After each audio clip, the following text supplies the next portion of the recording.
Belum lama ini, sebuah kasus tragis kembali terjadi.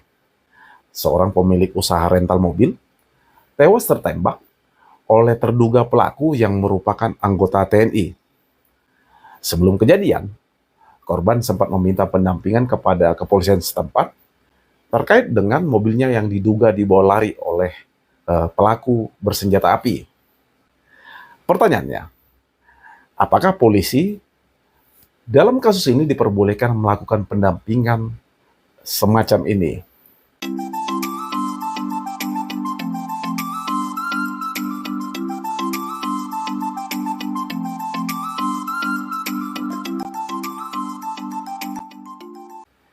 Atas kejadian ini, Kapolda Banten yaitu Irjen Suyudi Aryoseto sudah mengumumkan hasil pemeriksaan yang dilakukan oleh Bidang Profesi dan Pengamanan atau Propam terkait kasus penembakan yang menewaskan seorang pemilik usaha rental mobil yang terjadi di tempat kejadian perkara atau di rest area kilometer 45 Tol Jakarta Merak.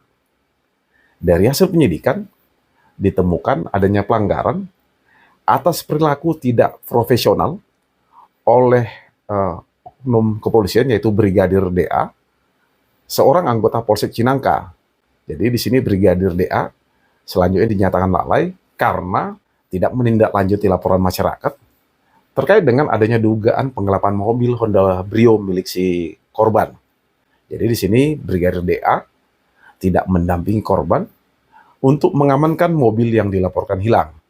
Dan dalam kasus ini, selanjutnya Kapolda Banten juga menegaskan bahwa pelanggaran ini merupakan bentuk ketidakprofesionalan dari Brigadir DA dalam menjalankan tugasnya sebagai anggota kepolisian. Sehingga tindakan tegas yang akan diambil terhadap Brigadir DA dengan kemungkinan adanya sanksi mulai dari demosi, penurunan jabatan, atau sampai pemecatan atau pemberhentian tidak dengan hormat atau PTDH.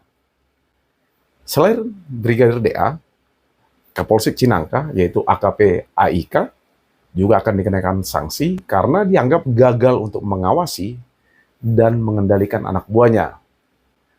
Sanksi yang dihadapi Kapolsek ini juga bisa berupa demosi atau penurunan jabatan sampai pemecatan atau PTDH. Seperti yang kita ketahui, peristiwa tragis tersebut juga terjadi pada Kamis, tanggal 2 Januari, dini hari, yang terjadi di rest area kilometer 45 Tol Tangerang Merak, yang berada di Kabupaten Tangerang, Banten. Penembakan yang menewaskan IAIR atau pemilik usaha rental mobil atau si korban, selanjutnya tertembak di bagian dada, sementara seorang lainnya yang berinisial RAB itu mengalami luka-luka. Dalam kesempatannya, Kapolsek Cinangka sebelumnya menyatakan bahwa dalam kasus ini sebenarnya pihaknya tidak menolak laporan dari si korban, tapi meminta bukti kepemilikan mobil yang dalam kasus ini tidak dapat diberikan oleh rombongan korban. Padahal dalam hasil penyidikan, pernyataan ini ternyata bertentangan dengan temuan Propam.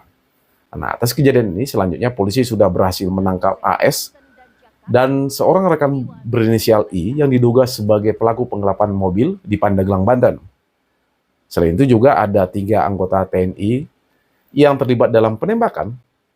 Selanjutnya telah ditetapkan sebagai tersangka penembakan, sebagaimana dikonfirmasi oleh Komandan Pusat Polisi Militer TNI Angkatan Laut, itu Laksma Samista.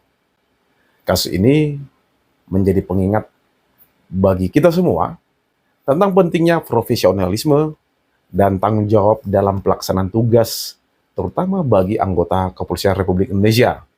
Karena apa? Karena ketidakmampuan untuk merespon laporan masyarakat secara tepat waktu bisa berakibat fatal dengan hilangnya nyawa, sebagaimana terlihat dalam insiden ini. Nah, langkah yang tegas yang diambil Polda Banten menunjukkan bahwa Polda Banten itu berkomitmen untuk menegakkan integritas institusi Kepolisian Republik Indonesia. Pertanyaannya, bagaimana sebenarnya prosedur pendampingan oleh pihak kepolisian apabila kita selaku masyarakat meminta bantuan terutama terkait dengan kejadian ini? Hal yang perlu saya sampaikan, berdasarkan pasal 13 Undang-Undang Nomor 2 Tahun 2002 tentang Kepolisian Negara Republik Indonesia, tugas utama pihak kepolisian antara lain, pertama, untuk memelihara keamanan dan ketertiban masyarakat. Lalu yang kedua, untuk menegakkan hukum. Dan yang ketiga itu untuk memberikan perlindungan pengayoman dan pelayanan kepada masyarakat. Jadi, pendampingan oleh pihak kepolisian sendiri bisa dilakukan apabila terkait dengan pertama, tindakan pengamanan barang bukti yang diduga terkait dengan adanya dugaan tindak pidana yang telah terjadi. Dan yang kedua, pengawalan orang atau barang yang terancam keselamatannya sesuai dengan adanya laporan atau permintaan resmi dari masyarakat. Dan yang ketiga, pelaksanaan perintah dari penyelidikan atau penyidikan apabila ada laporan polisi dari pihak masyarakat selaku pelapor. Perlu kita ketahui, ada pun yang menjadi prosedur yang lazim yang dilakukan dalam kasus apabila terjadi dugaan tindak pidana. Pertama, adanya pelaporan resmi. Jadi korban bisa membuat laporan polisi terkait dugaan penggelapan atau pencurian mobil. Lalu yang kedua, ada penyelidikan atau investigasi awal, di mana kepolisian melakukan pemeriksaan awal untuk menentukan apakah laporan tersebut memenuhi unsur tindak pidana, dan nantinya akan ditingkatkan menjadi penyidikan dari proses penyelidikan. Dan yang ketiga, permintaan pendampingan dalam penyitaan atau pengamanan barang bukti. Jadi kalau laporan di sini telah memenuhi unsur dugaan tindak pidana, polisi bisa melakukan penyitaan atau pengamanan barang bukti dengan disertai surat perintah. Permasalahannya, kalaulah misalnya dalam kasus ini harus ditempuh jalur biasa seperti yang saya sampaikan tadi, pelakunya keburu kabur dan membawa mobilnya. Belum lagi kalau dalam kasus ini misalnya polisi meminta agar si korban buat pengaduan masyarakat terlebih dahulu sebelum membuat LP. Coba bayangkan, kasusnya diproses bisa setahun lebih. Jadi untuk kasus ini atau kasus yang serupa, harapannya bisa dikategorikan pengawalan orang atau barang yang terancam keselamatannya sesuai dengan permintaan dari masyarakat.